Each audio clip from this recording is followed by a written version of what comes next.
வணக்கம், வாழ்க வளமுடன். அனைவருக்கும் இந்த இனிய பொங்கல் நல்வாழ்த்துக்கள். நம்ம பொங்கலில் ஏன் கரும்பு வைக்கிறோம் தெரியுங்களா?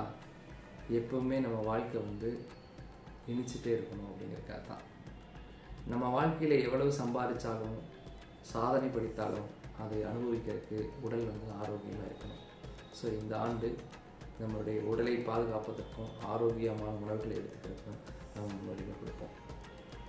பொங்கல் பானை எப்படி மெதுவாக சூடேறி பொங்கி வருதோ அது மாதிரி நம்மளோட வாழ்க்கையில் நம்ம நிதானமாக அவசரப்படாமல் ஒவ்வொரு காரியங்களும் செய்கிற போதே மகிழ்ச்சி அது தானாக வரும். நம்மளுடைய நிதி அப்படிங்கிறது பார்த்திங்கன்னா, விவசாயிகள் எப்படி விதைக்கிற போது தானே அறுவடை செய்கிறார்கள்.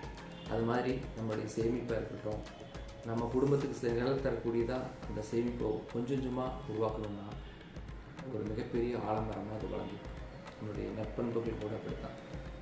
தொடக்கம் சிறிதாக இருந்தால் கூட அது போக வளர்ந்து அது ஒரு ஆலமரமாக உயர்ந்து நிற்கும். ஸோ அறுவடை என்பது எவ்வளவு முக்கியமோ விதைப்பு காலம் முக்கியம். நம்மளுடைய வாழ்க்கையில் ஒவ்வொரு நிகழ்ச்சியும் அதே தான். தை பிறந்தால் வெளிபிறக்கும் சொல்லுவாங்க. நம்மளோட வாழ்க்கையில் அத்தனை பேருக்கும் ஒளி வரக்கட்டும், வழி வரக்கட்டும். வாழ்த்துக்கள். வாழ்க வளமுடன்.